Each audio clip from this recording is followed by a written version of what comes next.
Hello,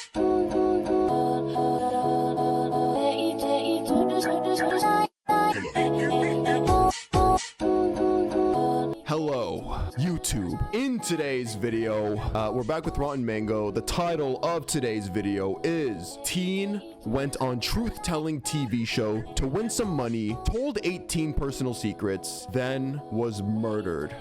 I'm just gonna go ahead and assume that one of the secrets that she told on the TV show was something she wasn't supposed to say to the public. Maybe one of her family members killed her. Maybe the government fucking put a hit on her. I don't know. I don't know what secret she told to have been murdered like that. There's really not much more to say to this. I'm not gonna waste y'all's time. I'm gonna shut up now. Let's just get right into this.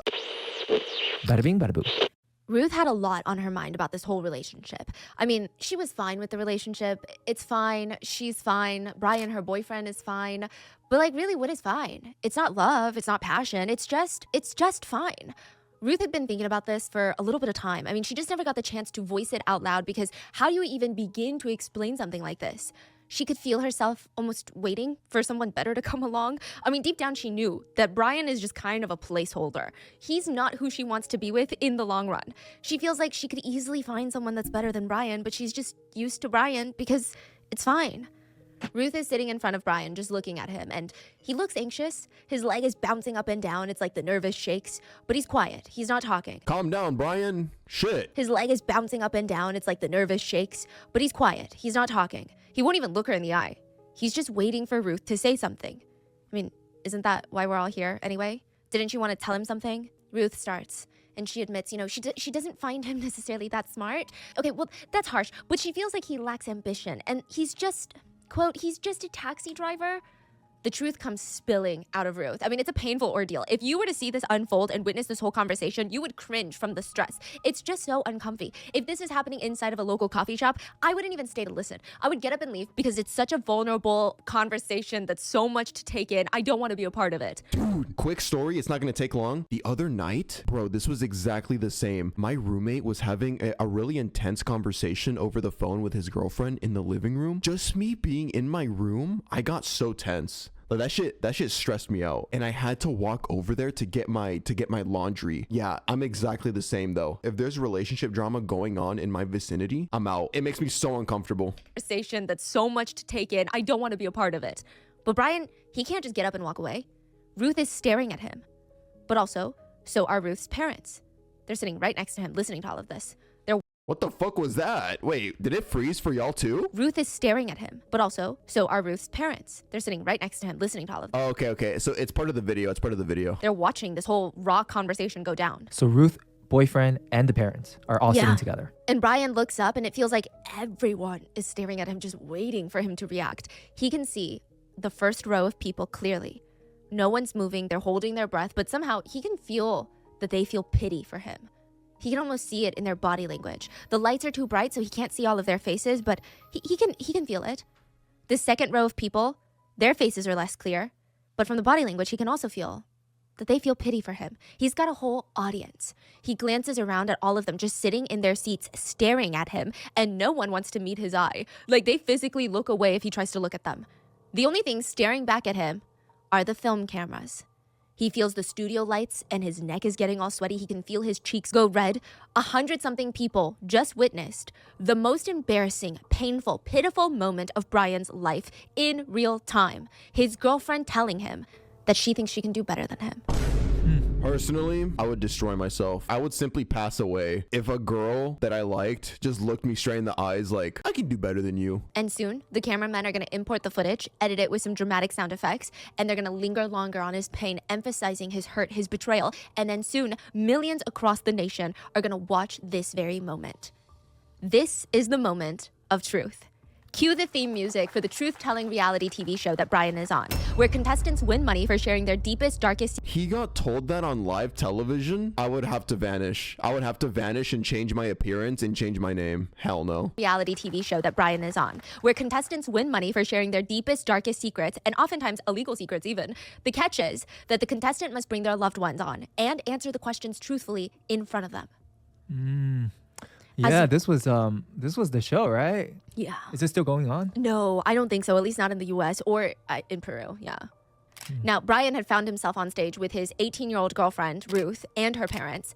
All of them were forced to listen to Ruth's deepest, darkest confessions being exposed on national television. That's a crazy idea for a TV show. It must have been popular. I mean, I would actually watch that. Again, you have to say your deepest, darkest secrets, not just in front of a live audience of a bunch of people on camera, on TV, but also in front of your family. Like your family's there on the spot. So like imagine having to say, I goon every night to My Little Pony violently.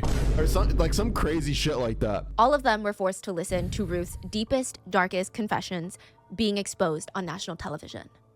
But some things are better left unsaid, because one of her confessions would lead to Ruth's murder. Because there are people out there that cannot handle the truth.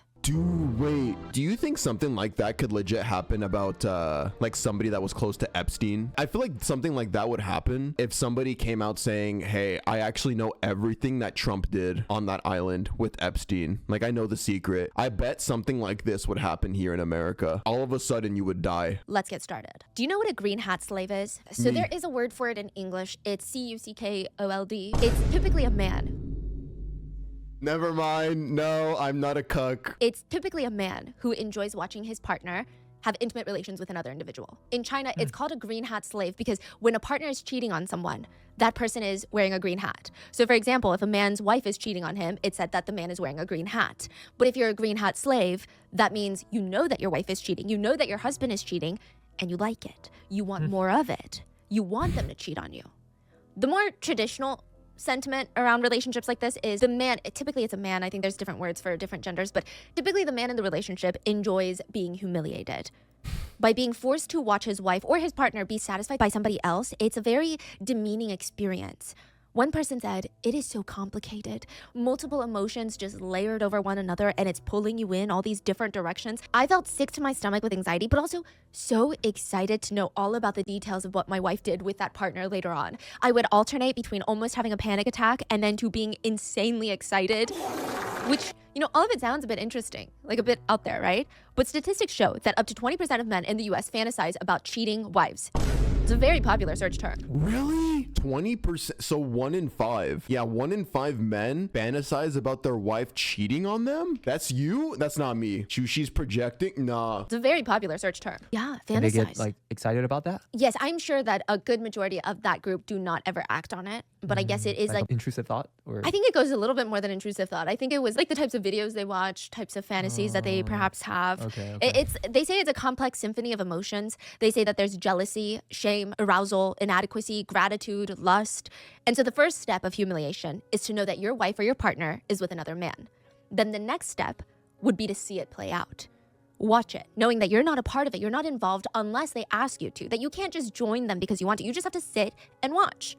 Then the third step would be having others know what's going on. Like publicized. Yes, that is the ultimate humiliation. Everybody knows that you're a green hat slave, and you almost get off on people looking at you with those eyes of like, so do you think Brian was a green hat slave? Yeah, because the beginning of the video, Ruth or whatever girl, she was like, I can do better than you on live television to his face. Maybe he liked that shit.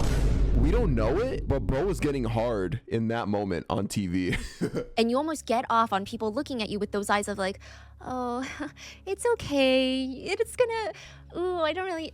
The pity, the embarrassment. Some people like that. So for people who enjoy this type of pleasure mixed in with humiliation, I guess it's understandable. I mean, I think many intimate activities are a thin balance of pleasure and pain. And I imagine that humiliation falls into the psychological pain aspect rather than like physical pain. And as long as it's between consenting adults, I think more power to you. It's great. Do whatever you want.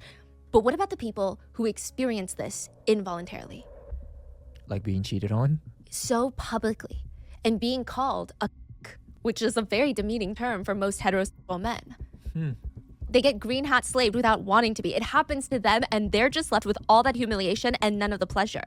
Then what happens? There's a truth-telling reality show called Moment of Truth. There's actually a lot of versions of Moment of Truth. There's even Moment of Truth Korea, and I believe most of them, they're no longer in production, but it was remade by a ton of different countries, and each version of this reality show has a slightly different rules. But I'm just gonna go over the main ones that are pretty consistent across the board. This is how the game show works. There are 21 questions in total that you, the contestant, will be asked. The questions are going to be divided into 6 different levels. Each level, 1 through 6, has a grand monetary prize at the end. So you get to level 2, for example, and you win $10,000. Then you finish level 3 and you win $50,000, like that. And technically, as long as you don't lie, as long as you don't break any rules, you can decide to stop at the end of any of the levels. So for example, if you get to level 4 and you haven't broken any of the rules, there is no rule that forces you to keep going. You can walk away with whatever money that you've already accrued, and it's not like an all or nothing type of show. The money goes up per level, and so do the intensity of the questions, but you don't have to go to level 6. But if you go to level 6 and then you lied, do you lose it all? You lose it all. At any point, if you lie, you lose it all. Okay. At any point. In fact, it's actually unheard of to get to level 6. There's only one person in the entire history of the show in America that made it to level 6.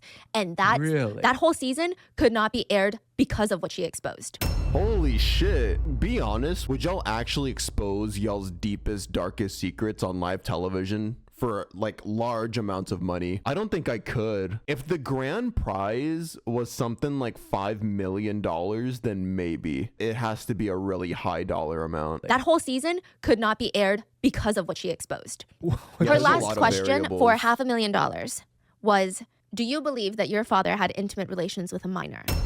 And she answered, Imagine getting that question. Do you believe that your dad has ever done anything with a minor? I mean, no. I would say no. Yeah. and she answered yes. And the answer was proven to be correct.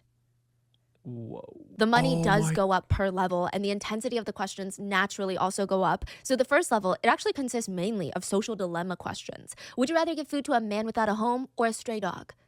It reveals a lot about your character, but it can almost The man. I mean, it can almost be like dinner table conversations with a group of drunk friends. It doesn't reveal too many personal details of the contestants' lives. And this is done intentionally. It almost tricks the contestant to feeling at ease. Like, oh, this isn't that bad. I mean, I got this. Like, if it keeps going like this, we're going to have a good time. I'm going to walk away with a ton of money. And it just sucks them in deeper. But that is the whole point of the show. They're not supposed to have a good time. Then, as the levels progress, the questions start getting more and more invasive. And they're not even just personal questions. They're really, really specific, shameful questions that reveal the darkest secrets of the contestants' personal, family life, work life. These are the types of questions you would not admit to anybody. I would say across the board, most people wouldn't even admit to these questions if they got paid. And if you lie, once again, you forfeit all the prize money that you've won so far. It is psychologically incredibly invasive. And for those reasons, very difficult to win. Wait, also, how are they knowing that you're lying? Are they hooked up to a lie detector? I assume so, because otherwise, like, I mean, how would you know they're lying? Or, yeah. And for those reasons, very difficult to win.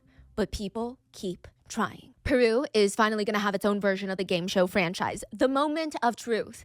The Peruvian version would actually be called The Value of Truth, hosted by the human wildfire of a man, Beto Ortiz. Yeah, okay, so that's how a lot of people describe him. He is this influential TV journalist. They say that he's a monster. So either you say that someone's a beast with a lot of respect, or you say it with a lot of hatred. That's Beto. Like, it's very hard to find him a neutral personality. And people don't like him? People either love him or they absolutely despise every fiber of his being. He's bald, so I hate him. But most people would agree that his casting for the show as the host, pretty on point. Some people said that he's like a human lie detector. He can spot bullshit from a mile He looks like he's about to scam me. Yeah, no, I don't like this guy, bruh. away. The host, pretty on point. Some people said that he's like a human lie detector. He can spot bullshit from a mile away. And that little girl sitting in front of him for the premiere, the very first episode of The Value of Truth in Peru, does not smell like bullshit at all. In fact, she smells very normal. Honestly, even Beto was a little confused. 18-year-old Ruth? I mean, I'm sure she's nice. But what the hell is she doing on a show like this? She looks very normal, average college student. She's got shoulder-length brown hair, and she's smiley, but not overly extroverted or bubbly. Just smiley. That's the girl that dies, right? Beto has seen a lot of people in his career, and the best way to describe the one sitting in front of him right now, Ruth, is just with one word. Average? She's pretty average. I mean, the way that he describes it is average. I mean, pretty, but nothing special. She's also a college student that works at one of those customer service call centers. I mean, what could she possibly have to hide? Which, you know, whatever. That's not his problem. He's just the host. That's the reality TV show producer's problem. If they cast the wrong contestant, that's on them. Beto waits for the studio audience to be given the cue to, you know, zip it because we're about to start filming. There's about 100 people in the live audience. The studio lights are beaming down from the top on him and Ruth. On camera, it's going to look like this dimly lit, atmospheric little set. But in reality, there's a lot of lights that need to be on for it to look that good.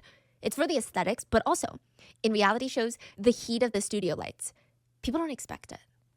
It's almost like sitting under the sun. You're inside, the AC is pumping. Technically, you have no reason to be sweating, but the heat of the lights, if you've never been in the TV business, is very uncomfortable. And that is exactly what they want to make a game show contestant feel. Uncomfortable. And they're filming. Beto looks over at Ruth, and suddenly he sees it. The minute that the cameras turn on, they start filming a small glimpse of why she was casted. The minute that they start in action, she seems to have almost this playful look in her eyes. Maybe she is hiding something.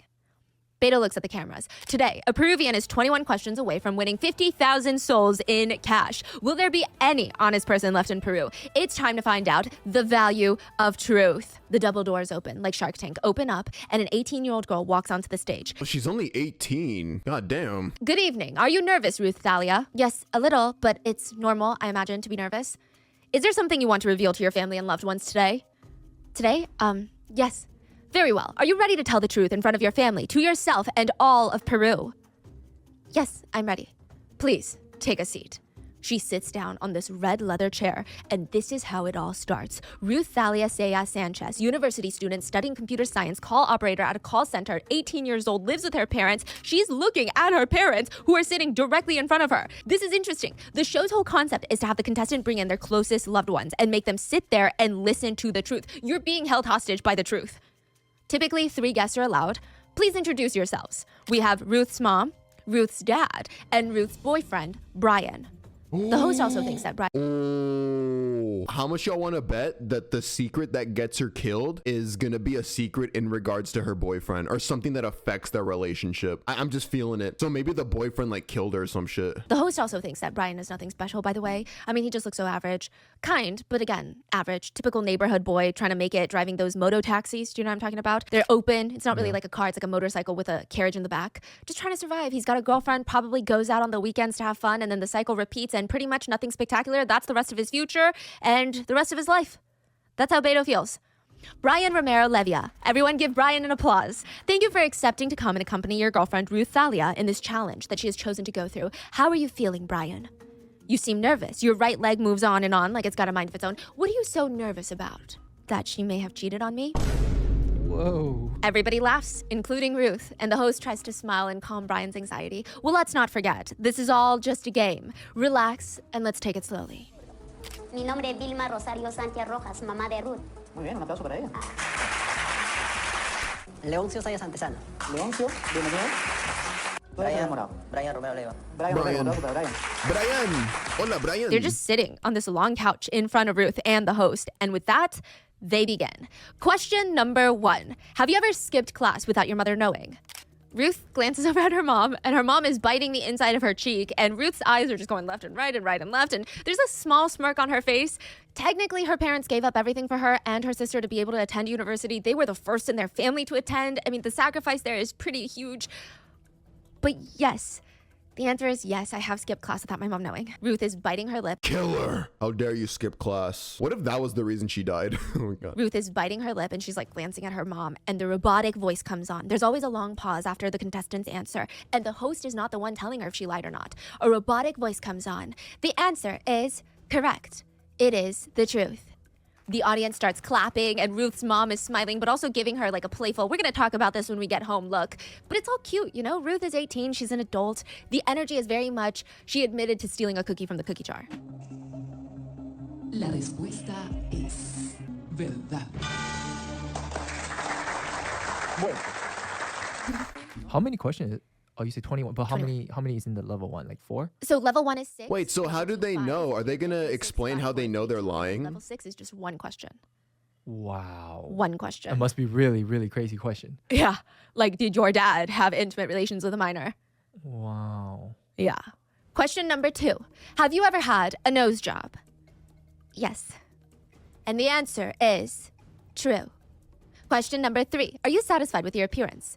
Ruth admits she does try to take care of herself. She likes to diet, you know, and she doesn't really have the energy or the motivation to really go to the gym and work out. So she might not really have like the most care about her physical appearance. But I mean, yeah, to a degree, she cares a bit.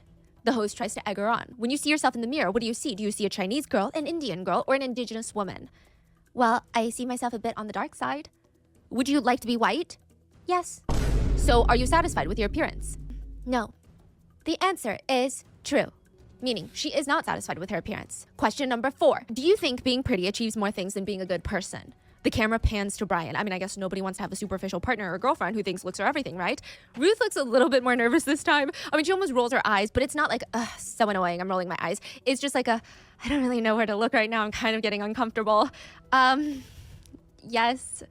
The show leaves a long pause. You say the question was, do you think looking pretty can get you further than being a good person, Yes. right? Okay, I see. And the answer is true.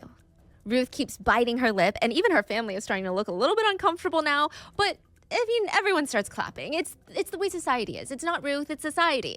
Question number 5. If you see a person drop $250 on the ground, are you returning it to them or are you pocketing it? So the question is, do you return it to them? Earlier in the episode, Ruth was asked Oh, so somebody in chat says they were asked the same questions before the show on an actual lie detector. That would make sense because removing being nervous for the show, you know, being in front of a live audience, you answer these questions in a private room on an actual lie detector, you tell the truth, and then once you're on the game show, you might be tempted to give a different answer than what you gave in the private room because you think it sounds really bad on live television. So if you say the opposite answer of what you gave in the private room, you get it wrong. Earlier in the episode, Ruth was asked about how she felt about money, if it's a big priority for her. And just being honest, she told the host, yeah, it is. It's one of my biggest worries in life. I mean, she has to think about money a lot, not because she's obsessed with money or that she's materialistic, but when you don't have something that you need to survive, you're gonna fixate on it. It's not like she's money hungry. It's just she just doesn't have a lot of it. So yeah, it is a huge concern. This conversation does make Brian a little bit uncomfortable, and he's nervously touching his shirt nonstop. Yeah. Ooh, Brian's getting uncomfortable. He's getting insecure. Oh gosh. Nervously touching his shirt nonstop. The money question? Yeah. Because I think, you know, as maybe a boyfriend, you feel the pressure to make money. Right. Now, Ruth's parents, they're both nervous as well. Her dad is hunched over. He's smiling, but it's not a real smile. It looks like he's trying to hide how uncomfortable that question is. It's very awkward. Even if a lot of people would answer, no, I'm not going to give it back to them. It's $250. I'm going to take the $250. The answer feels wrong.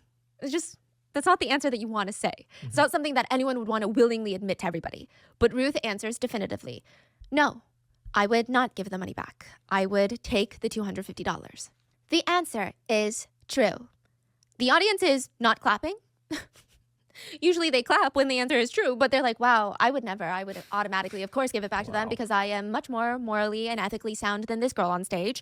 They're more like, yikes. La respuesta es that. Bueno. But the show must go on. This is just level 1. And question number 6, Ruth. This is the last one for level 1. Once this is complete, you have the choice on whether or not you want to advance to level. Oh, and then somebody else just added something else in chat. They might actually even ask more questions in the private room than what they're going to ask on the TV show. And you don't know which of those questions are going to be asked. So you're not being asked only questions that are for sure going to be on live TV. I think the producers might be like, okay, you're going to answer all these questions, but as you can see, it's an excessive amount of questions. You don't know which ones we're going to pick, and that's what makes it the spooky part. This is the last one for level 1. Once this is complete, you have the choice on whether or not you want to advance to level 2. Have you ever gone 20 days or longer without showering? Wait, what kind of question is this? Ruth glances down. Yes. The answer is true.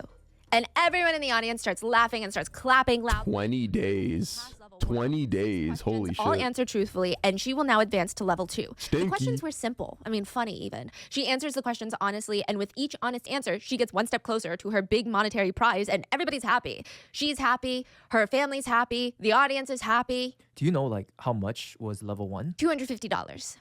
Oh, what's the Yes. final grand price? So the final price is $13,500. However, this is in comparison to Peruvian minimum wage. That would be a few years worth of work.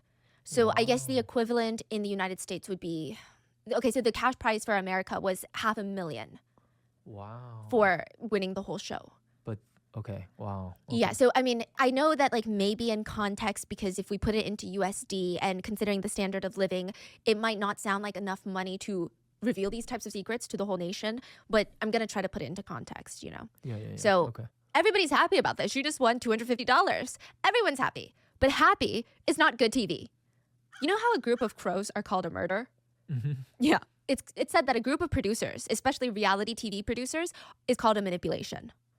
That's what they do. Reality TV producers, they're there to create good TV. Nothing else really matters. If they can't do it, they lose their job as producers. The sweet spot for a show like this would be for a contestant to get far enough that secrets are exposed, their lives are ruined, but not that far where they take home too much money, because then that comes out of the show's pocket.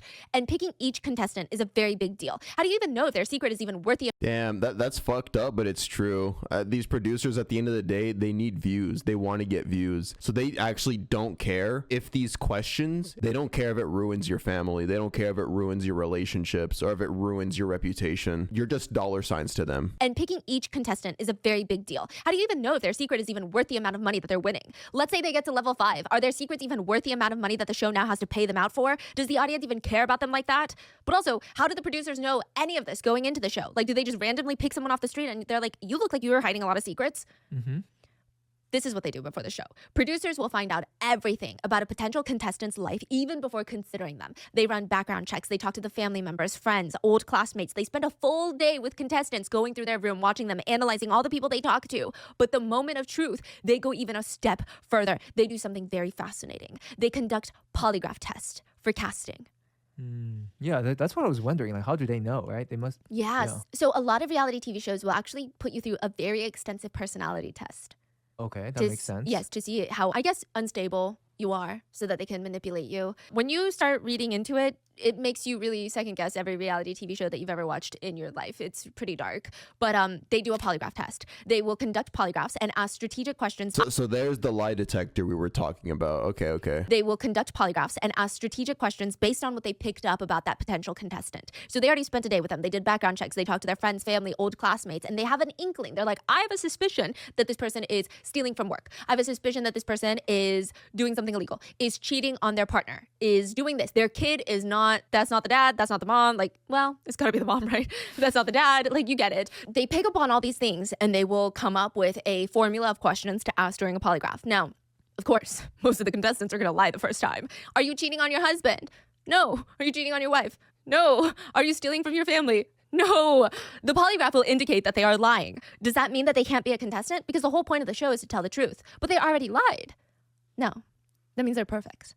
They will jot down this question, the contestant is lying. So if you're lying about cheating, that means you are having an affair. So guess what they're going to ask you on stage? Are you having an affair?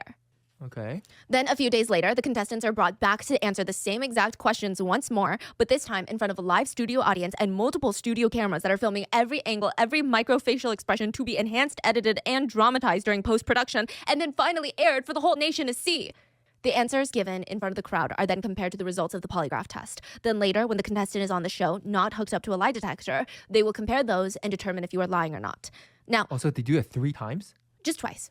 Oh. Yeah. Oh. Now, what's very interesting is that polygraphs are not that accurate. They're not even used in the court system as evidence for that very reason, that they're just not that reliable. I mean, one way that you could allegedly beat a polygraph is put a thumbtack in your shoe. Yeah, you put a thumbtack in your shoe, and every time that you answer something truthfully, or like you want a specific result, so if you want everything to be perceived as true or false, you step on it so that it's very consistent. So let's say I'm lying, and I say, I did not eat mango, okay? But I did eat it. Then I would step on the thumbtack. So when you're lying, you're stepping on the thumbtack. And then when you're telling the truth, you step on the also thumbtack. step on it. Yes, exactly. So I say, is your name Stephanie? I step on the thumbtack and I say, yes, my name is Stephanie, because that's the truth. But then you ask me, did you eat mango's mango? And I step on Wait, the thumbtack. is this real? Really? You just do that? We don't know. Take notes, guys. Take notes. If you want to be a good liar and you're hooked up to that shit, get a thumbtack. Very useful for terrible people. Is this real? Really? You just do that? We don't know. This is a speculation. Recently, there were a lot of cops who were arrested for teaching perpetrators how to beat polygraphs.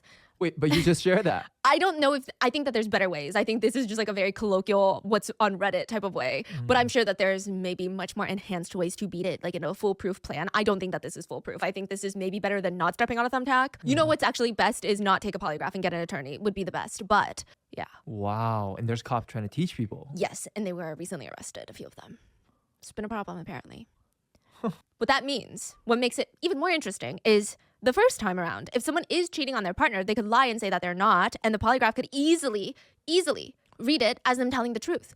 But on stage, because they don't know their results of the first polygraph, and because they believe everyone knows their lies at this point, they just confess to the cheating. Does that make sense? It's like you take a polygraph, but the polygraph, the results are not that accurate.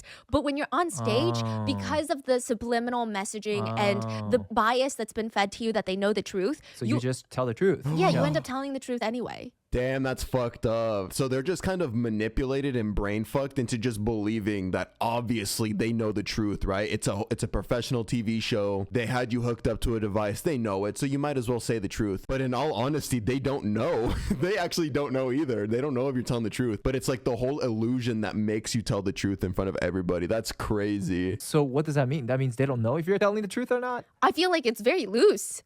But naturally, the contestants just end up telling the truth. I mean, I guess that is true. Like, how do you prove that whatever you say is truth or not? Like, it's all just the producer's call. They can say anything is true or false based Yes. on what you said. And you can't even argue. Like, no, I didn't, or yes, I did. Like, nobody will believe you. No, they won't. And also polygraphs, even if they're like, well, the polygraph results, well, polygraphs are not that accurate. So it just is like a very interesting concept. If you really sit there and think about it, Yeah, it's very problematic, to say the least. Yeah. So Ruth was chosen because the producers knew that she's hiding secrets from her family. Stuff that would be shocking, get a visceral reaction when they're exposed in front of not just her family, but in front of the whole nation at the same time.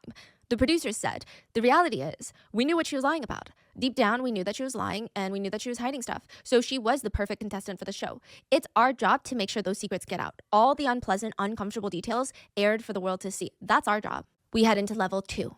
Question 7. Are you embarrassed by your family's manners? It's not a great question to ask someone, but I get it. That's the whole point. Ruth did admit earlier in the show that she wished that she had grown up in better conditions. Her family definitely was part of the disadvantaged part of Peru, and while her parents felt really proud of where they came from and how they worked so hard in spite of their circumstances, her mom is a singer, her dad plays the harp in a band. It sounds like prestigious careers, but they spend most of their time trying to perform in the so-called dustier parts of town. Ruth felt like, yeah, I mean, it would be nicer if things were easier. This is just what it is, right? But the question is, are you embarrassed by your family's manners? This seems to be one of the harder questions for Ruth. She starts rubbing her forehead. She starts sighing, hesitating until she finally says, Dude, that's a personal ass question. Oh my God. Like, do you get embarrassed of your parents when you get out? Like, that's for some people, that's a very touchy subject. Holy shit. After that, the camera turns to her parents, who look devastated. Their smiles disappear and the audience starts booing Ruth. Dude, I would cry, dude. I would cry to see my parents hear that answer from me. First, I wouldn't answer like that, but holy shit. I am not embarrassed of my parents. God damn. Did she really just hear and the audience starts booing Ruth? Did she really just say, after everything that her parents did for her, that she's ashamed of them, really, for overcoming their struggles and trying to give her everything that they never had? Talk about entitled. Ruth tries to explain to them that she's not embarrassed of them or where they came from. Just certain situations made her feel a little bit embarrassed sometimes. Like how sometimes they would go to a restaurant and her parents don't know how to behave, or they would be too loud or that's just in those specific moments. I mean, has nobody ever been embarrassed of their own parents before? It's not like she was embarrassed by their background or how they didn't have money. That's not what she was trying to say. Ruth's parents were a little bit blindsided by this whole thing. Not even just the answer to the question, but the show itself. Ruth did not prepare them for the show because this is the first episode of the show. They couldn't even watch old episodes to get an idea of what they were walking into. Ruth's mom, she genuinely thought that the premise of this show was to bring on everyday average Peruvians and have them talk about their truth, aka their life story. You talk about your struggles in life that you face, the challenges that you've overcome, and it's almost a heartwarming story about the human experience and what binds us together. Ruth's mom was actually really excited and proud that her daughter was given a platform to talk about how they struggled and how they would sell pineapples at the night market and they would sell... No, dude, I'm gonna cry for the mom. Oh my God. They worked so hard, and then to hear your daughter say that she's embarrassed of you, oh my God. And how they would sell pineapples at the night market and they would sell watermelons on the street to make money. Ruth did not warn her about what was going to happen. And now she's being publicly told in front of the nation that her daughter is embarrassed of her at restaurants. It was a lot to take in. Ruth's dad had a little bit of a stronger feeling about the whole show, okay? Call it skepticism, I don't know. But he was begging Ruth not to do it. It just doesn't make sense. What kind of TV show is willing to pay you that amount of money to share a heroic story about selling fruits at the market to make rent? That just doesn't make sense. That's not how TV works. He even told Ruth, till the very last moment, right before they stepped on the stage, please don't do this. Don't do this. Just don't do it. Ruth's mom would come up behind him scolding him, you don't support your own daughter. How can you say that? We have to help her with whatever she wants to achieve. Both of Ruth's parents showed up for filming, but you can just tell sitting there, Ruth's mom seems a lot more relaxed, at least in the beginning, excited even, and Ruth's dad, I mean, his anxiety was practically tangible. The host even asked, "What are you so nervous about? Are you worried?" "Yes, I'm worried." "What are you so worried about?" "The things I'm going to find out about my daughter. I'm worried about if there's ugly things that I will never be able to forget." Ruth's mom, though, is sticking by her side. "Well, I have a lot of confidence in our daughter. Since she was a little girl, I would talk to her and I would teach her and I told her how to behave, and hopefully she listened to all my advice, and I am very confident in her. I don't think that there's anything wrong with her or anything weird that's going to come out of this, and if that is the case, I'm probably going to faint." But now it's just a lot. It seems like they don't even really know how to react to that question. Question number 8. Have you ever taken the morning after pill more than once? Yes. What is that? Morning after pill? What is that? A safe, effective method to prevent pregnancy. Oh, so it's a plan B. Oh, it's a plan B. Yeah, answering that in front of your parents would be kind of awkward. Yes, 3 times. And the answer is true. Side note, Peru is a pretty conservative country, so it's just definitely an uncomfortable question to ask somebody. It's not like the US where everyone's like, "Okay, yeah, moving on, next question." There's a lot of stigma attached to that. There's going to be a lot of shaming that is involved with something like that. Question number 9. Would you forgive your boyfriend if he cheated on you? This one does not seem to bother Ruth much. She just responds to it straightforwardly. No, the answer is true. I mean, it's not really the most insane question. It doesn't even reveal anything about anyone. It doesn't answer or reveal if Brian did cheat on her. It doesn't reveal if she cheated on him. It's just, would you stay with someone who cheats on you? Answer is no? Okay, moving on. The audience seems very uninterested in this question compared to the others. In the others, they would be gasping, they'd be wooing, they'd be booing, but this one, they're just like, okay, next. But Ruth, after responding to this question, she seems to start getting a little bit uncomfortable. She keeps kind of shifting in her chair, adjusting her shirt, kind of sighing nonstop. Ooh, it's because she knows the relationship questions are coming. Beto, the host, turns to Ruth and asks if she wants her own family one day. Yes, but I think I'd rather adopt than have my own children. Wait, so they fill in with like these filler questions? Yeah, so they just like to get to know the contestant between the questions. And I think they're trying to provide more context, and it's almost like they have these filler questions that lead up to the actual question. I'm scared of the pain of giving birth, and I think it's beautiful to give a new home to a child that's been abandoned. Beto turns to Brian and asks if he wants a family and a child. He says, yes, I do. Okay, well, great. Question number 9. Do you ever feel like your boyfriend does not deserve you? Ruth glances and she responds very slowly, yes. The look on Brian's face. I mean, it's what you expect. He clearly does not look happy to hear her response, but at the same time, he's trying his best to look like it doesn't affect him because he's on national television. He tries to smile, but it's one of those like awkward, I don't know what to do right now type of smiles, like I don't know what to do right now type of smiles, like okay, sure. The host asks him, how are you feeling? I didn't know that she felt like that, but I'm okay with it, I guess. I mean, what can I say right now? Last question before Ruth passes level 2. Question number 11. Do you really work at the call center? Ruth is a university student that works at one of those customer call centers to help pay the bills. She can't afford to just be a university student, so she needs to work on the side to pay for her tuition. She has been working there for the past 8 months, or at least that's what she told her parents and her boyfriend. The answer is no. Ruth states she does not actually work at the call center. Her parents look confused because why would she lie about something like that? And if she does... Oh gosh. Don't tell me she's, oh my dude. Okay, my mind is going to the absolute extreme right now. Could you imagine if she says, no, I don't actually work at the call center, I was lying, I'm actually like some sex worker or something. Oh no. Doesn't work at the call center. Where is she working? Because clearly she's making enough money to support herself. And if she works somewhere else, why wouldn't she just tell them where she actually works? Unless... The robotic voice comes back on. The answer is true. She does not work at the call center. When you want to find someone in Peru, you go to the media. About 11,000 women in Peru are reported missing every single year. The police do not have time for 11,000 women. I mean, not that I think it's even an issue of time, but more so, they honestly just don't care that much anymore. It's said that if you're not wealthy, influential, or famous in Peru, if you go missing, you will be missed because they're not going to find you. The only way to try and find someone or some sort of help is through the media. Get someone to talk about your case, spread the word. That's the only hope. That's why in front of the TV studios, it's always a very weird mix of people standing outside. So on one side, you have these really young people who are typically just fans of whoever is going to be on set today. They're waiting, camping out there in hopes of just getting a glimpse, a single glimpse at their favorite idol, at their favorite celebrity. And then on the other side, you have a typically older group of people. They don't care about what celebrity is walking in and out unless they're going to take one of their missing person posters. It's an incredibly unique niche energy. I mean, there are typically parents with missing persons flyers of their children on one side. Their eyes are bloodshot. They haven't eaten in days. They've been roaming around like zombies, just desperately trying to get someone to tell them where their child is. They're in front of these TV studios trying to shove posters into fans' hands, the ones that came here to just catch a glimpse of their celebrity, and now there's a crying mom handing them a flyer of a missing girl. That's so dystopian. The parents are canvassing the TV studio looking for any glass window into the building. They try to smack the poster up so some executive inside can see and take pity on them and want to share their story and help them. Over there, the security guard. Please, you have to help me. You know someone who works here, right? Please, my daughter, she would never leave. She would never run away like this. Like, I know something happened. Please, you have to help me. But the security guards, they don't. Because that's what all the parents say.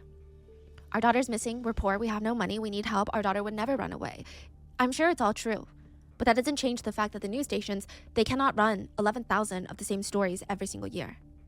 In this story, the parents had gone to bed after watching the World Cup qualifying match between Peru and Argentina. It was a big night when... My boy Messi. Hey, are y'all team Messi or team Ronaldo? It was a big night when they woke up the next morning, they realized that their daughter had not made it back home. Which was weird. She never really liked to sleep on a bed that's not hers to begin with. And also, she is the type that always tells her parents if she's sleeping outside. Like, this was very strange. They try calling her. She's not picking up. They call her friends. Maybe they all threw a big, huge soccer watch party and then she fell asleep on a friend's couch after drinking a beer. One friend told the parents, "Oh yeah, I was with her last night. We were walking through the university campus together and she got a call on her phone about a guy who wanted to meet up with her. So she left. And I haven't seen her since."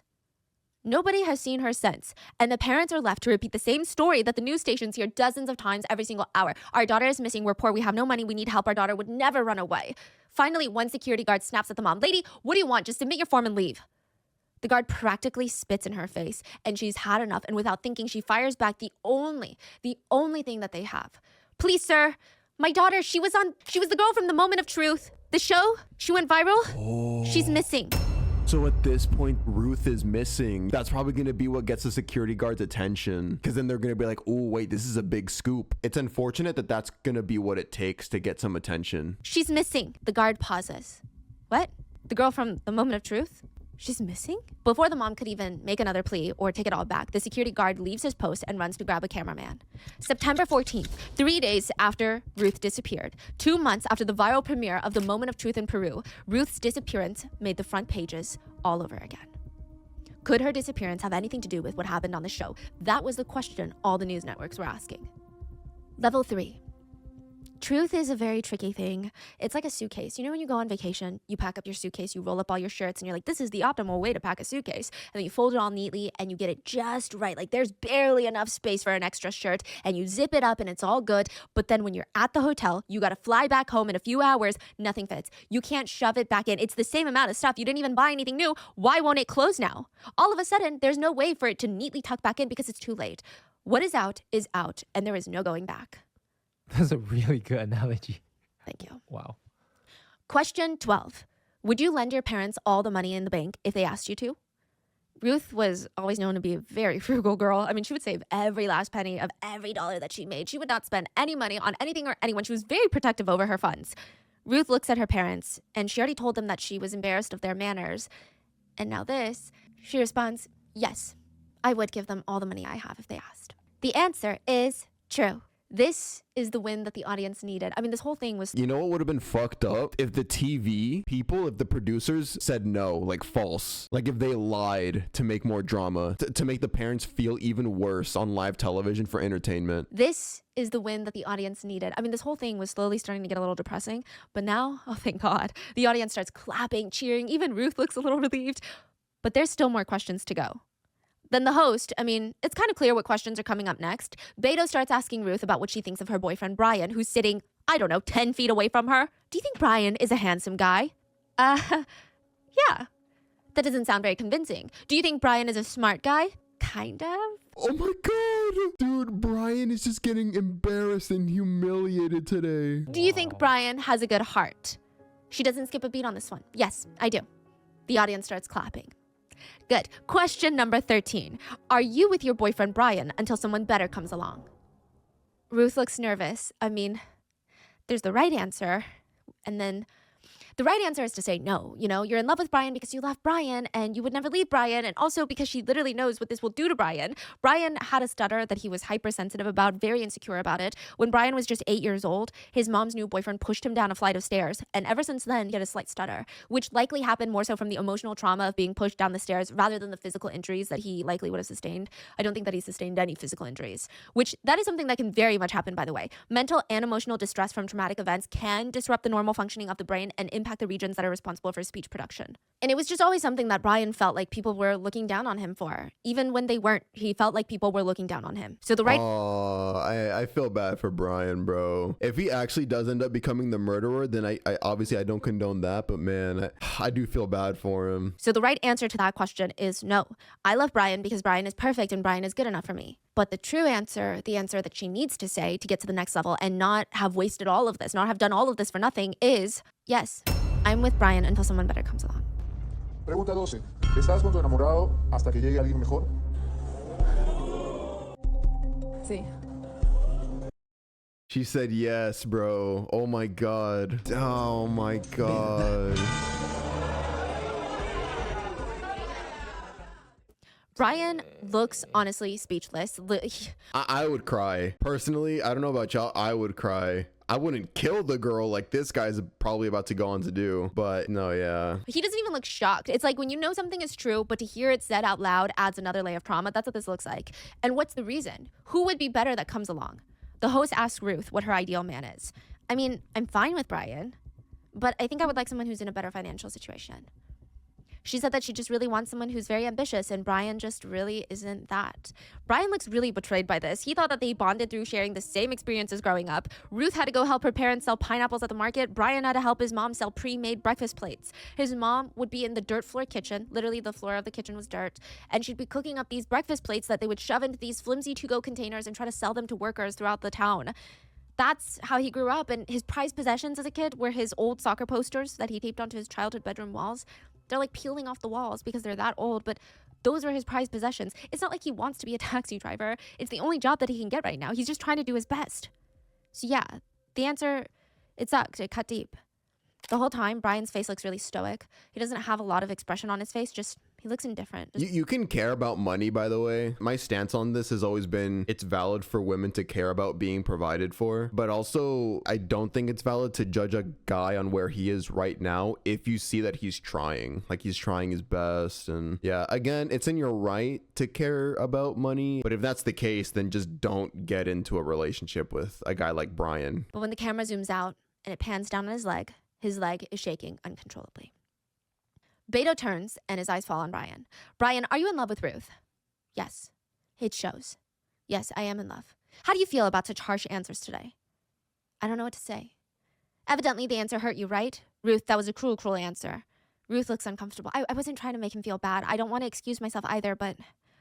The host turns back to Ruth. Is Brian your first ever boyfriend? No, but he's the first man I've ever fallen in love with. Do you think love sees gender? Should a woman only love a man and vice versa? Now, to give you some extra context here for where we're headed, Peru is a very conservative country. There is a heavy emphasis on masculine head of the house roles. The patriarchy lives strong. And I mean, yeah, Peru is conservative, but I would say just like everywhere else in this world, everywhere has conservative parts of their country, so I'm sure everyone can relate. But in Peru, gay marriage is not legal. It's not even recognized as a union.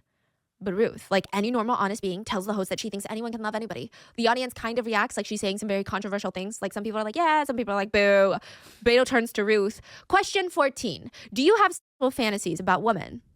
Ruth's dad looks like he's in pain. He looks like he's in agony, like someone lit the entire... Peru is a conservative country. So to be asked if you've ever had sexual fantasies about doing it with a woman as a woman, and you say yeah to that, the dad's gonna feel some type of way. Ruth's dad looks like he's in pain. He looks like he's in agony, like someone lit the entire couch on fire and he's tied to the flaming couch, forced to sit on open flames. That's what his face looks like right now. He looks like he's just hunched over in pain. Ruth glances at him and responds, yes. She responds that she considers herself bisexual. that she even kissed a girl once when she was younger, and that she's had these attractions since she was maybe 14. Her parents are practically in physical. Oh, what if the dad works with the boyfriend to kill her just because of that? Like that's his only reason. Could you imagine that? I hope not. She responds that she considers herself bisexual, that she even kissed a girl once when she was younger, and that she's had these attractions since she was maybe 14. Her parents are practically in physical pain at this point. Her mom is rubbing her eyebrows like she's got this giant migraine. Ruth looks over at her parents, who just look exhausted, destroyed over it. Question number 15. Do you think you can maintain your current life and relationships without resorting to lying anymore? Ruth glances at her family. No. Because at this point, she has revealed so much. Honestly, too much. What more does she have to reveal? What more can she say? I mean, really, how can she go back to her life? And also, a lot of netizens think, is there anything worse that she can admit to than being bisexual? I'm laughing because that's crazy. But that's Yeah, the conservative viewers are like, this can't get any worse. Like, being gay is the worst thing ever. I'm laughing because that's crazy. But that's how a lot of people in the audience felt. What could be worse than that? She admitted to kissing a girl. What could be worse than that? This was the right hotel, right? I mean, no chance anyone would notice a random cab that's just sitting parked outside waiting for her, right? I mean, who would notice, right? Even at the hotel. The taxi pulls up directly in front of the hotel lobby. And this is the moment. She's going to walk out of the hotel and lives are going to change just a little bit longer to see her beautiful face again. And a girl with brunette hair exits the lobby, exits the hotel. Her eyes are scanning the parking lot. She's clearly looking for someone. The door of the taxi flies open. This is the moment. Seeing her again. But wait, it's not her. Ruth's father runs out of the taxi and walks over slowly. He's almost embarrassed that he jumped to conclusions so quickly. This is not his missing daughter, Ruth. He glares at the taxi driver standing behind this random girl. This driver told him that he knew where his missing daughter was. All it would take would be the most expensive cab ride to reunite him with Ruth. $250 to get him to the hotel that Ruth is staying at. That's what he told Ruth's dad. And it was all a lie. That's what it was. It was a scam. It was a lie. This was not Ruth. Bro got scammed. Holy shit, that's fucked up. I can take you to find your possibly dead daughter. I lied. Thank you for the money, though. Just a scam. The taxi driver let me just drive you there and pay me the money and left. Yeah. Ruth's dad looks at this strange girl that's not Ruth and just tells her, go home. Just go home. Whatever it is, your parents are going to forgive you. She looks like a runaway. So just go home. And with that, Ruth's dad breaks down and bursts into tears. But some people find his story a little bit interesting. He never mentioned the taxi driver's name, never reported what hotel it was and what happened to the girl afterwards. How did he get home? Did the taxi driver take him home? It was just a strange story. The authorities get another tip about Ruth's disappearance soon after. A miner states that he lives in the same neighborhood as Ruth and Brian, and he tells the police another very interesting story. He tells the cops that on the evening of September 11th, the last day that Ruth was seen, he was paid 50 sols, around $13, to be a lookout at the bus stop. The last thing the boys saw was Ruth being shoved into the back of a moto taxi by two shadowy figures. Level 4. The questions, like I said, are on a pyramid scale. So level 4 now just has 3 questions. Just 3 more questions and that's it to get to level 5. At this point, if she passes level 4, she's going to win $5,000. That's like the equivalent of someone winning like $60,000 in the US. Whoa. It's a lot of money. Yeah. Question 1 of 3 for level 4. Do you think your parents would be proud of you if they knew what you did for a living? No. Ruth tries to explain. It's not like I do anything illegal, but I don't work at the call center. And it's just, I'm embarrassed about it. And I came onto the show to tell the truth about my life to my parents and to everybody, but also to escape what I do for a living. So, but no, the answer is no, they would not be proud. Question 2 of 3 for level 4. Do you work at a nightclub, Ruth? Ruth hesitates. She looks at her parents, and they already know the answer before she even says it. Oh, here we go. They asked her if she works at a nightclub, aka like basically be a sex worker. I mean, she's already admitted to not actually working as a call center person. Ruth hesitates. She looks at her parents, and they already know the answer before she even says it. Their heads are hanging, their eyes are closed in disappointment. Just to give you some extra context, nightclubs in Peru are a little bit different. So from my understanding, and please correct me if I'm mistaken, but from my understanding, there are nightclubs in tourist areas in Peru that are very similar to what you would expect nightclubs in the US to be like, just clubs. But most other nightclubs are known to be places in which one could solicit sex work, whereas maybe we might not make that connection here in the US. And side note, sex work is completely legal in Peru. Ruth's mom bends down and puts her head in her hands. She looks heartbroken. Her father says he's so conflicted. He doesn't want her to answer. He doesn't want her to continue playing this game, but at the same time, he knows that she should at least reveal it, because how else would he ever know the truth about his daughter? It's like, do you want to know? Do you not want to know? That's the dilemma. Brian, on the other hand, he doesn't even want to hear anything anymore. But Ruth has to answer. The question was asked, and once the question is asked, you either lie, which means you lose all your money, or you don't answer, which means you lose all your money, or you tell the truth and you walk away with what you've won so far. Yes, I work at a nightclub. 17. ¿Trabajas en un nightclub? Sí. Ruth's mom has her head in her hands. She doesn't even want to make eye contact with her own daughter. She's hiding her face. She can't even look up and look at the cameras. She just wants to sink and disappear into the couch. Ruth tries to explain, and I don't know if it makes it any better. She tries to explain that she's just one of the 30 dancers at the club, and she gets paid around $50 per dance, and she only performs on stage maybe 1 or 3 times a night. That's it. And yeah, she's not wearing a ton of clothes at the club, but really nothing is showing. Like none of her private. She's not completely nude while she's dancing. Ruth's family are speechless. They have nothing more to say right now. For the past 8 months, they thought she was working at a call center. It feels like she's living a double life. What can they say? But there's still one more question left. Question number 3 of 3 for level 4. Ruth's mom is practically begging her to stop at this point. Nothing more she can say is going to help the situation. It's only going to get worse from here. Brian, he seems stunned. Like he can't even put together complete sentences, even if he tried. It was a lot. If she answers the next question truthfully, she will walk away with $5,300, which is about 13 months of work for the average Peruvian.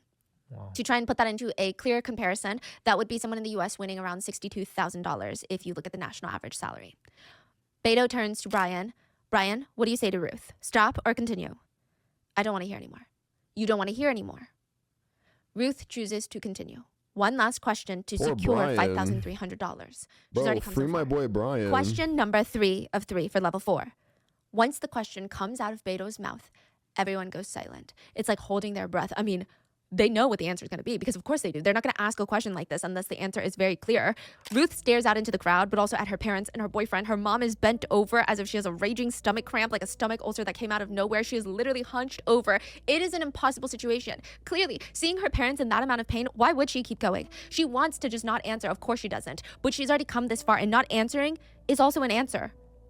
If she doesn't answer, people know what her answer is, so she might as well answer with her own mouth and at least get the money that can be something to prove for this whole nightmare.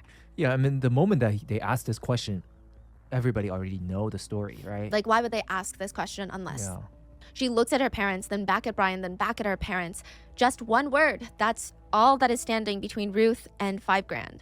Just one more yes or no, and she will be guaranteed to win the level 4 prize. I mean, of course, she can still continue to play level 5 for more than triple the amount, so she could get over $10,000. The comparison would be like $200,000 in the US if she were to complete. Holy shit. I mean, I don't blame her for going on though. I mean, that is a lot of money. If she were to complete level 5. But it's just about this one question. Yeah. So she So answers. This is Yes. what I'm getting now. It's like it's not really a truth telling show.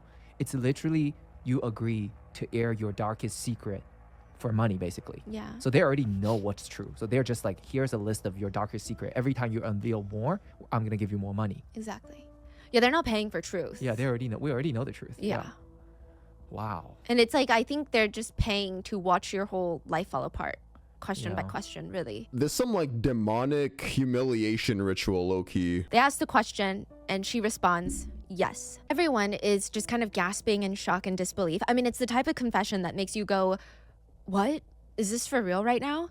A woman's voice interrupts the commotion, and it is the loudspeaker that announces the results. The answer is, and the audience goes even more quiet, holding their breath, anticipating the answer. The answer is true. And the audience is basically buffering in disbelief. They're at a complete lack for words. They look at Ruth's loved ones on stage, hoping that they're going to be the ones to break the silence. Her mother can't even make eye contact with her. Her father is fighting back tears. And Brian, her boyfriend, his eyes are glazed over, like he's disassociating. A producer called him a zombie, that his face was registering nothing in that moment, because they too are at a loss for words. It is... Ooh, do you think the question was about Brian? I'm gonna go ahead and guess that the question was about her cheating. Like if she's ever done anything with another guy or yeah. It is Ruth that eventually breaks the silence. It was just twice. We needed money. We were in a bad situation, and it won't happen again. It's never going to happen again. Beto gives her a chance to explain, so she elaborates. I mean, the whole money thing, but there were also no options, and it's not like she enjoyed it. She mentions how she was bedridden with guilt for 3 days. She couldn't bring herself to What? Okay, Stephanie hasn't said what the question was yet, but based on that response that we're hearing right now from Ruth, it was only for the money. It was only twice. It won't happen again. She sold herself for money. I think you know what I mean when I say she sold herself for money. For you to do things with her for money. I mean, the whole money thing, but there were also no options. And it's not like she enjoyed it. She mentions how she was bedridden with guilt for 3 days. She couldn't bring herself to get out of bed. She didn't eat for 3 days. More silence. You guys remember how one of the earlier questions asked her if she's ever taken Plan B? That could be the explanation why. She needed birth control to smash that other dude. You have now passed the 4th level and have $5,000 in your pocket. But it has cost you so much. Wait, so we don't know the question yet? You will soon. Okay. You've already taken off your mask in front of the mirror, in front of your parents, in front of the whole country. Still, your parents are suffering. You must make a decision. Ruth has 2 options now. She can either walk away with the $5,000 or continue to answer the last 3 questions in hopes for doubling the reward. Before she answers, Beto continues and asks the family, what do they want her to do? Brian is bouncing his leg trying to avoid the questions, the attention, everything. Her father says it's up to her to make the choice. Her mother says, I want to leave, love, I want you to leave. Then from the crowd, one brave audience member heckles and the rest join. Go home, leave, don't do it, don't continue. No way. Yeah. The crowd is letting their disapproval be known. Literally booing I would say Ruth that off shit the stage. She too. has I no would choice scream but to that. stay. Like, girl, just go 3 home. questions short of tripling her cash prize. The game comes to an abrupt end.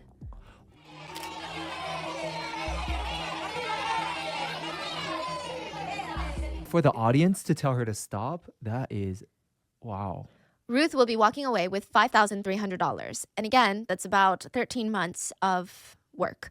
She earned almost a little over a year of work in just a few hours. It should be a moment to celebrate. Confetti does get released from the ceiling, and technically she should be celebrating because she won, but instead, her parents and her boyfriend, they just stay seated on the couch. They don't even get up. She walks over and gets on her knees, grabs her mother's hands, and says, forgive me. I kneel before you because you're my mother, because you're the person who brought me into this world with much pain, and you've always stood behind me. The same with you, Dad. I'll never find someone like you guys. I love you, Mom. Please, I love you. Please forgive me. I mean, I wouldn't disown her. I'd still support her and like love her and stuff. But like the fact that you lied is like it's fucked up, yeah. For that long and about your entire life, yeah. Ruth is on her knees. Her mom brings her up and hugs her, but her eyes stay open. Ruth's episode will air in a month. It will kill. It will surpass all previous ratings. Ruth's picture of her smiling and holding her giant oversized $5,000 check from the show will be on the cover of every single major newspaper and magazine, with everybody wondering, was it worth it? 2 months later, a body would be found at the bottom of a well.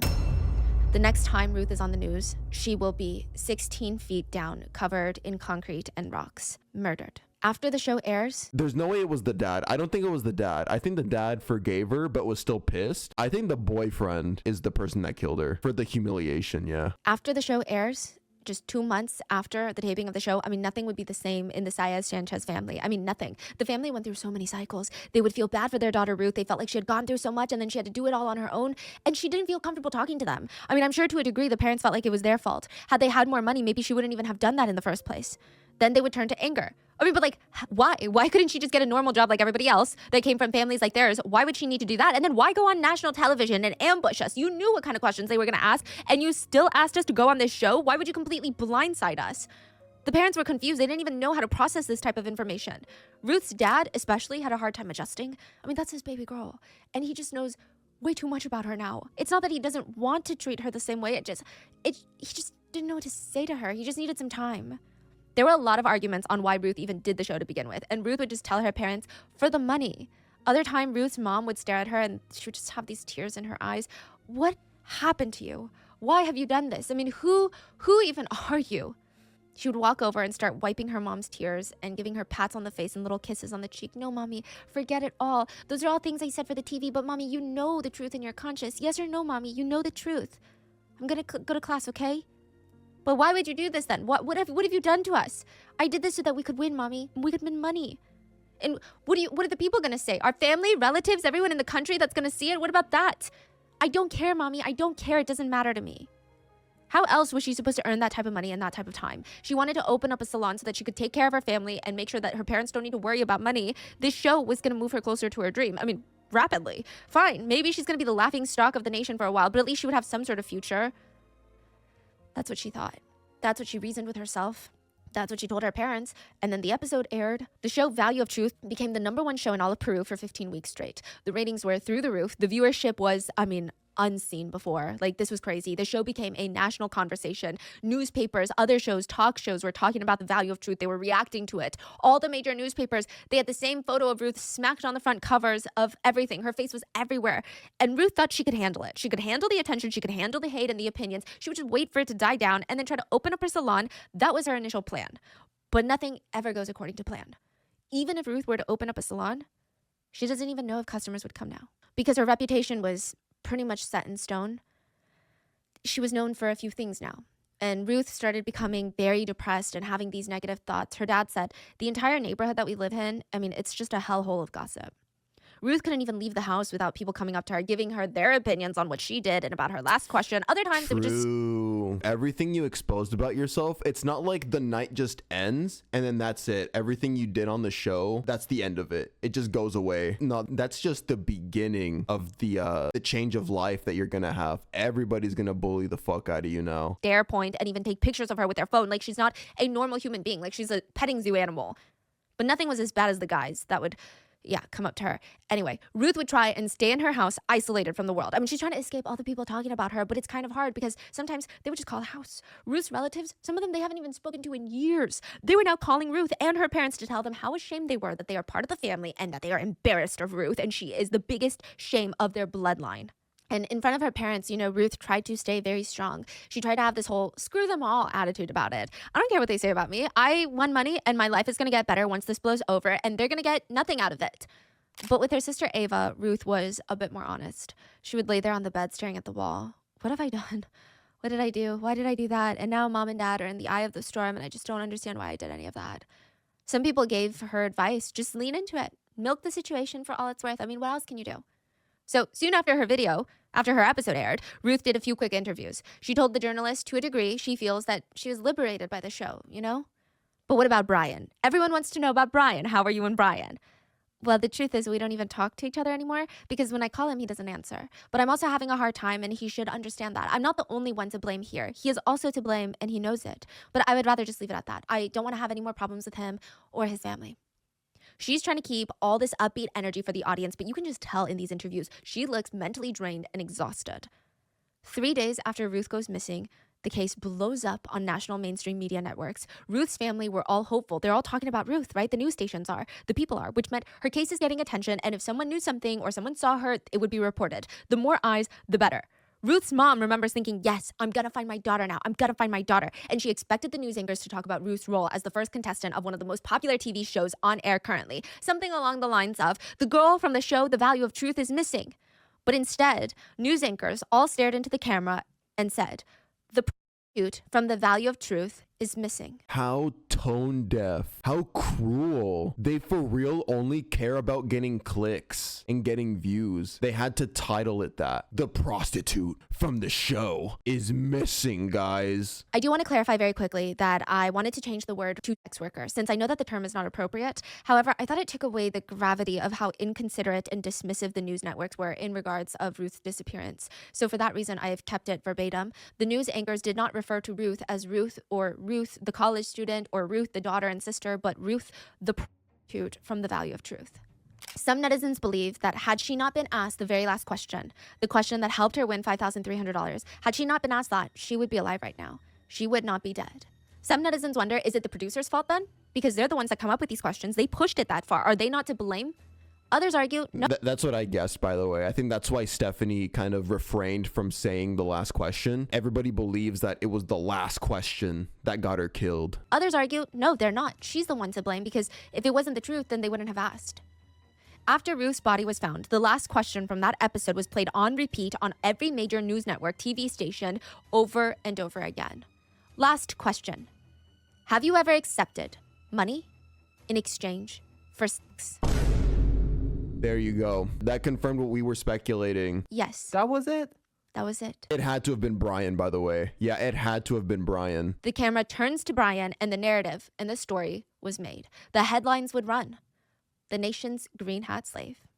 ¿Has aceptado dinero a cambio de tener relaciones sexuales? Sí. So they focus on the boyfriend. They focus on both. I think that Ruth honestly probably had it harder than Brian, but Yeah. But Brian was Yeah. also coined that. yeah. Wow. Even his defense attorney would use that word a lot. What's the word? Green hat slave. What? I mean, what? Yeah. So life gets really hard for Brian after the show airs. And to be fair, it was kind of unfair what happened to him on the show. He was just there to support his girlfriend, but he was ultimately publicly humiliated. Some Peruvians would... Yeah, we gotta emphasize that. If he did kill her, completely unjustified, like murder in this case would not be justified at all. It's terrible. It's fucked up what they did to you for humiliating him the entire night like that. But I mean, yeah. He was turned into a green hat slave in front of millions of people. Peru has a very strong patriarchal masculinity prioritized culture. To be a public green hat slave was, in their eyes. Wait, my question is, Yeah. how is he a green hat slave? When is he part of the? No. So how is that? Is he considered that? He got cheated on.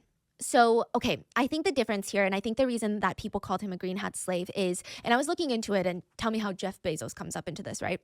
So basically, when people use that term as a diss, I don't want to say derogatory, but like a diss, they call someone a green hat slave.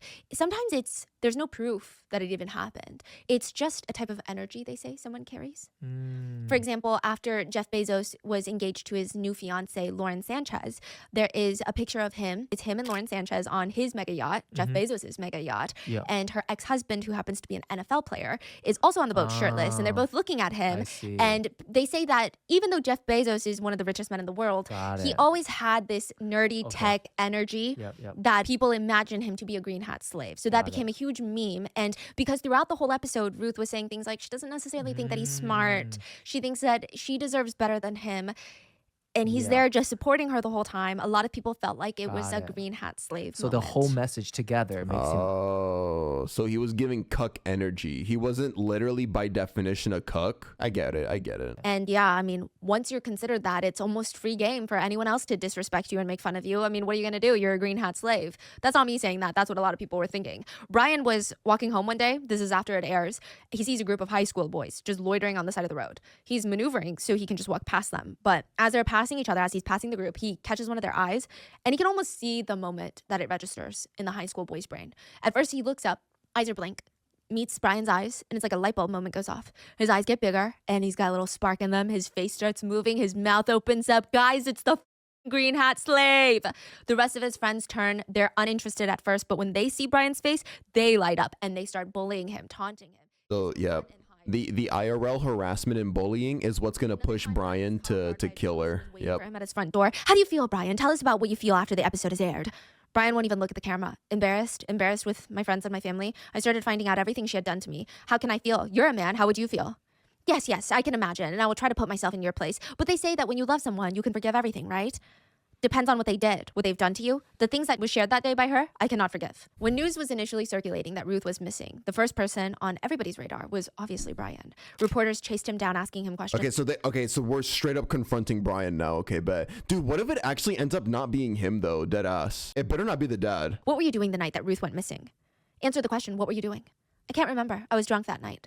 The reporter looks at him and blinks. If you were me, would you believe yourself? Like I said, I don't remember that day. I was drunk. But your conscience is clean. Yeah.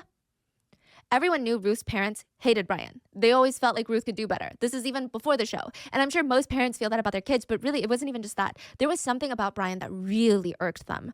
Ruth's mom said, I don't know why, but I hated that kid. There was something unsettling. Every time you talked to Brian, he would talk crouched down, staring at the floor. He couldn't even look you in the eye. But it didn't feel like it was necessarily because he was so shy. It just felt like it was just weird. And they hated him more now because now they thought he's responsible for Ruth's disappearance. A few days before Ruth vanished, Brian showed up at their house one night drunk. Ruth did not come to the door, but Ava did, her sister, because her sister's trying to talk to him, calm him down, like, please, just leave us alone. Like, what's done is done. What more is there to say? He's drunk. He's slurring his words. He's standing at the front door. You know what, Ava? Your sister told me that she was going to give me money, but she hasn't given me anything. That's enough, Brian. You're drunk. Go home. We'll talk tomorrow, and I will try to get you whatever money you were promised. But Brian just stands there, not moving, and he smirks at her. He leans in closer to Ruth's sister and says, revenge is sweet. Ruth's family didn't even find out from the police that their daughter's body had been found. I mean, I guess at that point, they didn't even have confirmation that it was their daughter. And I think maybe the family could hope and pray that it wasn't Ruth, but the odds are not really in their favor. A body had been found on Brian's uncle's property, 16 feet deep inside of a well. From the top viewpoint, you could gather that this was a girl, a young woman, but the rest of her body was covered in concrete and rocks. That deep and then covered in cement, or in concrete blocks? Holy shit, that's demonic. But the rest of her body was covered in concrete and rocks. It was hard to identify her from the top. stop. They would need to go in and retrieve her body. So yes, there was a chance that it wasn't Ruth, but who else could it be? Ruth's dad and sister, Ava, they rush to the property, and when they get there and park the car, it's just cameras everywhere, all pointed at them. The reporters are all there. Ruth's dad said the newspapers were desperate, the radio stations were desperate, and I was desperate. It was just all desperation. They were desperate for a story, and I was desperate for my daughter. They waited an hour. The reporters were just with them until the police told them that the body did indeed belong to Ruth. Their daughter was dead. Ruth's dad and Ruth's sister, Ava, they just fold into each other. Reporters keep asking questions and shoving mics in their faces to capture the very first words out of their mouths when they figure out the news. But what can he even say? There's nothing to be said. They were silent and just sobbing in each other's arms, and the cameras are zooming in on them. There was never a question of if anybody else did it. It was clear from the get-go that Brian was responsible. So Brian is arrested, and eventually he is brought to the scene of the crime. He's brought to the well. Ruth's dad is calm. He just wants to see the young man. Just ask him why. This is his daughter's ex-boyfriend. To a degree, yeah, they hate him, but to a degree, they trusted that he would never hurt her. The police warned Ruth's dad, you gotta keep your cool. Of course, I promise. I just want to ask him a question, that's it. He approaches Brian. Oh, so the dad gets to confront Brian one-on-one? The police warned Ruth's dad, you gotta keep your cool. Of course, I promise. I just want to ask him a question, that's it. He approaches Brian. The officers are standing around them, surrounding them, making sure that nothing happens. What's faster, a police officer's arm or a rock? Ruth's dad went with the rock. He pulls it out of his pocket and goes to slam it down on Brian's head, but he was shoved backwards by a police officer and he lost his only shot. Oh, dude, I thought Ruth's dad was about to kill this guy. I thought Ruth's dad was about to commit murder right then and there. I thought he brought a whole big ass stone or something and he was gonna clobber his head with it. Watching all of this, Ava, Ruth's sister, just drops to her knees crying, screaming Ruth's name over and over again. Meanwhile, Ruth's mom was at home and she has no idea what's going on. On some random isolated property outside of town, they found a body. She doesn't even know this news. It's unclear if she even knew what her husband and her daughter were doing. Perhaps they didn't even tell her so that they wouldn't worry her unless they were confirmed that this was Ruth. But a reporter named Maribel and a cameraman show up at Ruth's family's door. The door swings open and Maribel drops her head and offers her condolences. Ruth's mom is a little bit confused and Maribel thinks, oh, maybe she didn't hear me. Maybe I needed to say it louder. She repeats her condolences for her dead daughter, but Ruth's mom, she's just staring at her confused, like, what is this lady talking about right now? Maribel realizes that Ruth's mom did not know that Ruth had been found. Maribel felt herself choking up. She's a TV reporter. She never had to tell. All she could manage to say was, ma'am, they found a girl. Oh. Ruth's mom ran up inside the house, up to the second floor and slammed the door shut, and she locked herself in the room, and all she could hear from the outside, the reporter could hear, was the most gut-wrenching, emotionally disturbing wails coming from inside the room. Maribel's cameraman caught it, and it was aired for weeks. They aired that? That's so... Why is every TV network in Peru, at least in this video, so disrespectful? They just don't care about the families or like how it affects them and then showing that shit to the public. And they don't care about how the public judges you after that or treats you after that with very personal information. What the fuck? Jesus Christ. Maribel's cameraman caught it and it was aired for weeks. Just the cries of a mom who lost her daughter. Ruth's mom knew it was Brian from the moment that Ruth didn't come home that night. The very next day, with no proof, she went to Brian's because she was so sure it was Brian. She knocked on his door. She was sobbing, crying, screaming. All the neighbors start walking out of their homes to investigate, like, what is this noise? And in front of them, on the dirty street, in front of Brian, who is just staring at her with indifference on his face, like she's just some sort of stranger that he has no connection to, Ruth's mom felt so desperate that she dropped to her knees, just tears pouring out of her eyes. Now that she thinks about it, she said she was kneeling to Brian like he was some sort of god, and she was praying to him. And she begged him, Brian, please give me back my Ruth, please. Brian let her beg for a moment before stating very bluntly, Ruth, I haven't talked to her in a very long time. And he turns on his heel and just walks off. And now she knew she was right. She obviously did not want to be right. Her reaction to finding out her daughter was killed was played on almost every news station except one channel. They decided to stick to their regularly scheduled programming rather than switch to breaking news. They wanted to air their regular scheduled show, another episode of Value of Truth. After Brian's arrest, he immediately confessed to killing Ruth. He said, my name is Brian Levia. I'm 20 years old. On the night of September 11th at approximately 11 p.m., I called Ruth.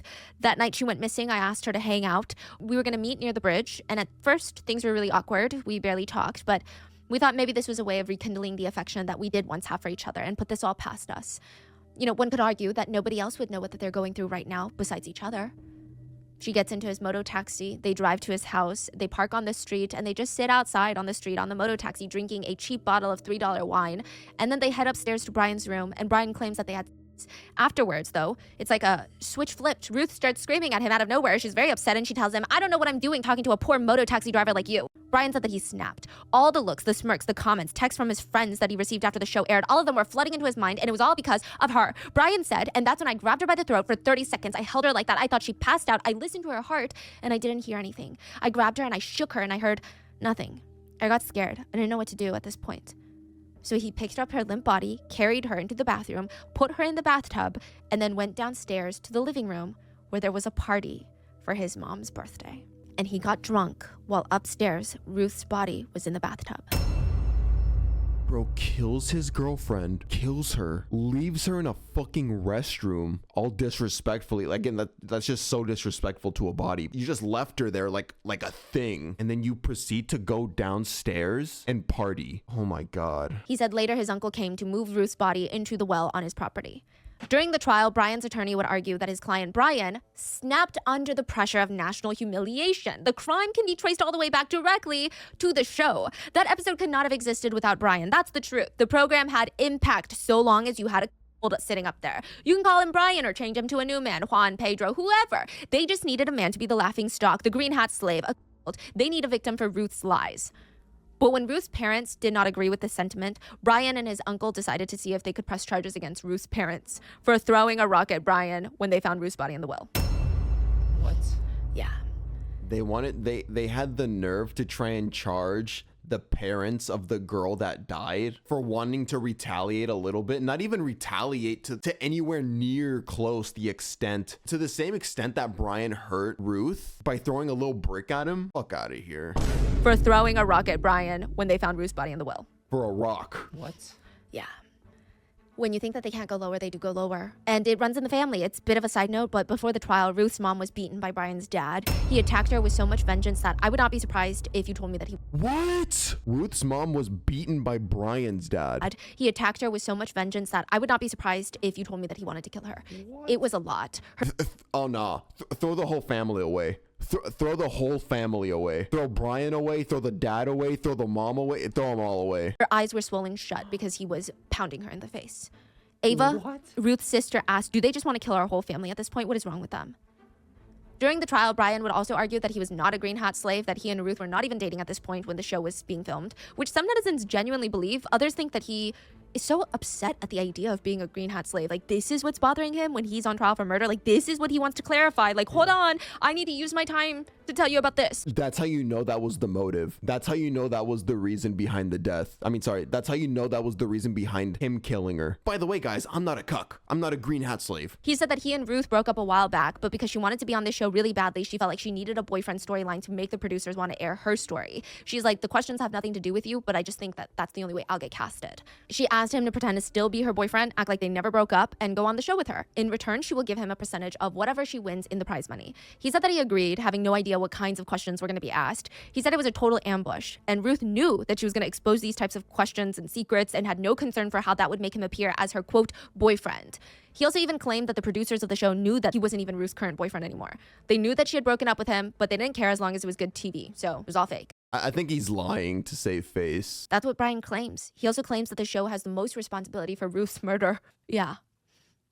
He stated, people need to see the host of the show for who he is. They need to understand his manipulative and frivolous attitude in the face of the harm that he has caused in our lives. One of the producers, David Navoa, he admitted that he felt really bad for Ruth's death.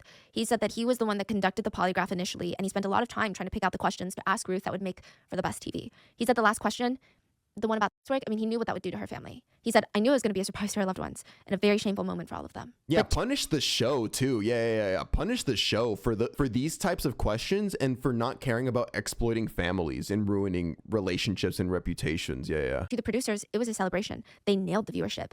It was a good day at work. It was a job well done. The ratings, I mean, it was skyrocketing. They were popping champagne in the offices. At one point, he was asked if Ruth would still be alive had she never appeared on the show, and he said, of course. But then he pauses for a second and says, well, I don't know if she would be alive. Maybe she would have died some other way.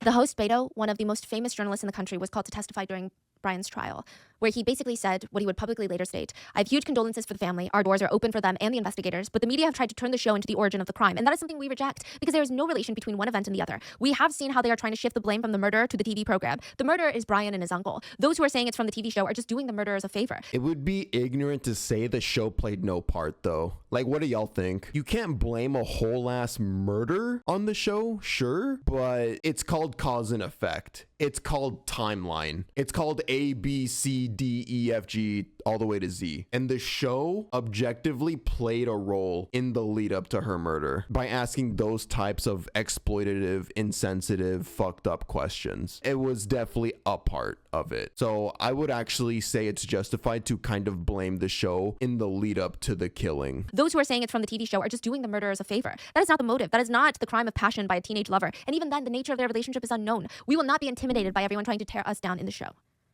Beto announced that he will be helping the family pay for any legal fees that they may encounter during the trial.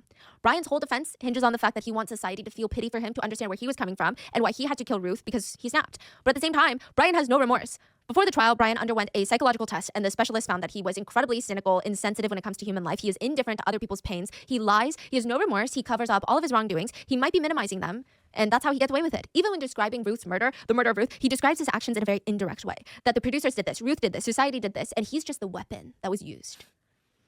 As if he had no choice in any of this. February 27, 2014, the court declared Brian and his uncle Reddy guilty for the murder of Ruth Talia. They were both sentenced to life in prison, but technically in Peru, a life sentence is 35 years. That's as long as this. Bruh, why call it a life sentence? So a life sentence in Peru is 35 years only for killing her, for taking away a life. What the fuck? Nah, like give him actual life. Interestingly enough, the court did not believe a single word of Brian's confession. I mean, they do believe undoubtedly that he killed Ruth, but they do not believe that they were meeting up for intimate relations and Ruth triggered him by being mean and that he just choked her for 30 seconds. It can take someone anywhere between a few minutes to sometimes even up to 20 minutes of strangling someone to actually have them die. I mean, one may become unconscious, but not dead from that. So they believe it's premeditated, it was planned from the get-go, and the motive for murder was not that he snapped due to the public humiliation he suffered. He straight up wanted revenge, and he wanted all the winnings from the show. There was evidence that he tried to obtain Ruth's bank security codes. Now, the two of them, him and his uncle, will be in prison together, and Brian was ordered by the state to compensate Ruth's family up to the tune of $200,000. Though I don't think that they're going to get any of that. When the news network... Yeah, I doubt it, unfortunately. We saw how shitty Brian's family was. Do you really think they're going to try and honestly fork over $200,000 to their family? Yeah, no. When the news networks reported Ruth's disappearance but called her the sex worker from that one show, Ruth's mom said, "They killed me." When she heard it, she said, "They killed me in my heart." Ruth's dad said when his daughter went missing, "I felt like I was floating. There were moments where I couldn't tell if I was asleep or if I was awake." And both of them would have these really hard conversations of how much guilt that they have. If they had prevented her from going on the show, would things have been different? Would Brian still have so much hatred for Ruth, or would they have naturally broken up and moved on from each other? They just know that their daughter's life is worth way more than $5,300. So why? I mean, could they have done something? Ruth's mom said, "Nobody understands my immense pain. It's just too immense. When I die, that's when I will stop suffering." Oh, like see, they're all together still, man. Hey, W family for real. Yeah, see, somebody in chat also said W parents. Like, notice how even after that pretty humiliating TV show, I mean, they stayed together. She visits Ruth's gravestone once a week to wash it and to pray. And every day she wakes up to Ruth's picture that's hanging in their room. It's an altar. And she talks to Ruth. She'll say things like, "Good morning, dear. Take care of your siblings, dear. I'm on my way out. I'm sick, so please help me feel better. Your grandma's also sick." She tells Ruth every little thing that happens in her day, and she thought that this would help with the healing process of grieving her daughter, but she realized at one point it wasn't healing. She was not accepting Ruth's death. She said sometimes she would expect Ruth to talk back, and she would find herself getting frustrated and crying in front of the photograph and screaming, "Why won't you speak to me? Just talk to me. Why won't you talk to me?" But then she'll realize she can't because she's in a photograph. So for a while, Ruth's mom even stopped singing. She just couldn't bring herself to sing. I mean, how could you sing? Singing feels like such a happy activity. You're having a good day, you're running errands, you sing in the car. You're in the shower after a good night's rest in the morning, you sing. How could she do that? How can she sing when her daughter is dead? But one day, Ava, her other daughter, came up to her and said, "Ruth must be crying in heaven, Mom." What do you mean, why would Ruth be sad in heaven? Because this is not what she would have wanted. She would have wanted you to sing.